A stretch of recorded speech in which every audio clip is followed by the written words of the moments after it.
ફાયરનું આપણે અહીંયા જે ફાયર સ્ટેશન છે એ લોકોને ત્યાં અરજી આપેલી છે, એ લોકોની આપણે મંજૂરી મળેલી છે અને આપણે ફાયર સેફ્ટીનું બધું ધ્યાન રાખેલું છે. નમસ્કાર દર્શક મિત્રો, આવતીકાલથી નવલી નવરાત્રી શરૂ થઈ રહી છે 3 ઓક્ટોબરથી અને આ વખતે સુરતની અંદર જબરજસ્ત ખેલૈયાઓમાં ઉત્સાહ છે. પાલ વિસ્તારમાં યશવી ફાઉન્ડેશન દ્વારા પહેલીવાર જબરજસ્ત નવરાત્રીનું આયોજન થયું છે. તો એમના આયોજકો સાથે આપણે વાત કરીશું, કારણ કે રાજકોટની ઘટના પછી બધા લોકોની અંદર એવી ચિંતા છે કે જ્યાં આયોજન કરવામાં આવ્યું છે ત્યાં સુરક્ષા વ્યવસ્થા કેવી છે. અમારી સાથે મેહુલભાઈ છે અને વિશાલભાઈ છે, જેઓ યશવી ગરબાના આયોજક છે.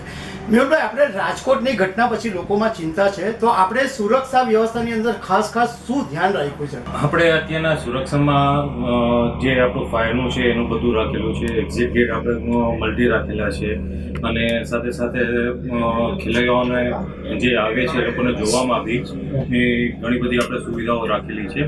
મેહુલભાઈ, એક સવાલ એ પૂછવો છે કે આપણે ફાયરની સેફટી તો રાખી બરાબર, પણ લોકોને સવાલ થાય કે ભાઈ ફાયરની સેફટી કોણે આપી? એટલે તમે ફાયર ડિપાર્ટમેન્ટ પાસે લીધી, પોલીસ પાસે લીધી, સરકાર પાસે, કેવી રીતના આખું તમારું?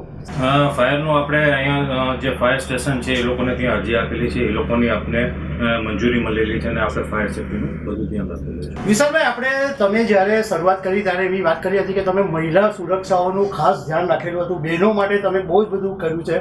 તો બહેનો માટે સ્પેશિયલ શું વ્યવસ્થા છે સિક્યુરિટી વાઇઝ? અહીં બહેનો માટે અમે લોકોએ એક તો ફિમેલ ચેન્જિંગ રૂમ રાખ્યો છે. કેવું હોય છે કે ખેલૈયાઓને રમતા કંઈક ઇનસિક્યુરિટી કે ભાઈ કંઈક બી કપડામાં કંઈક બી ખામી આવી જાય છે, તો એના માટે એક ચેન્જિંગ રૂમ આપણે વ્યવસ્થા કરી છે. પછી એક અલગથી અમે લોકોએ ફિમેલ માટે ફિમેલ પોલીસ બેસાડી છે, એનું એક બૂથ આપ્યું છે. એમને કંઈ બી ક્વેરી હોય તો એ લોકો ત્યાં જઈને એને સોલ્વ કરી શકે છે. અને ઇવેન્ટ પહેલાં બી અમે લોકોએ એ લોકોને સેલ્ફ ડિફેન્સ વર્કશોપ બી કરાવ્યો છે.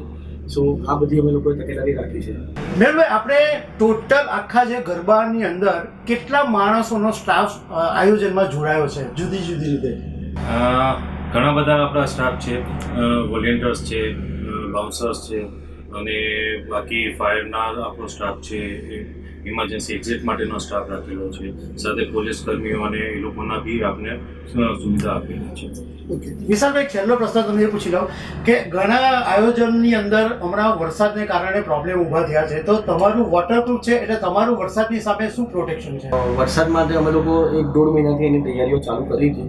એની નીચે આખું ગ્રાઉન્ડ લેવલિંગથી કરીને બધી જ વસ્તુની વ્યવસ્થા કરેલી હતી કે બેલેન્સિંગ થઈ જાય, કે વરસાદ બહુ વધારે પણ આવી જાય તો બી આપણને પાણીની બધી તકલીફ નહીં પડે. અને આપણો વોટરપ્રૂફ આખો ડોમ છે, સો એમાં કોઈ ઇસ્યુ નહીં આવશે. અને બીજું કે ખેલૈયાઓને એક મજા એ આવશે કે ટ્રાન્સપરન્ટ ડોમ છે, તો ચાલુ નવરાત્રિએ બી જો વરસાદ પડે છે તો એ લોકો ચાલુ વરસાદે ઉપર માહોલ લઈને બી એ લોકો વરસાદ એન્જોય કરી શકશે અને ખેલૈયા મજા માણી શકશે.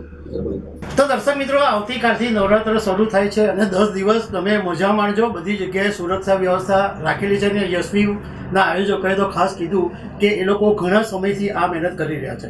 મેહુલભાઈ, વિશાલભાઈ, થેન્ક યુ વેરી મચ. ખબર છે .com પર વાત. Thank you.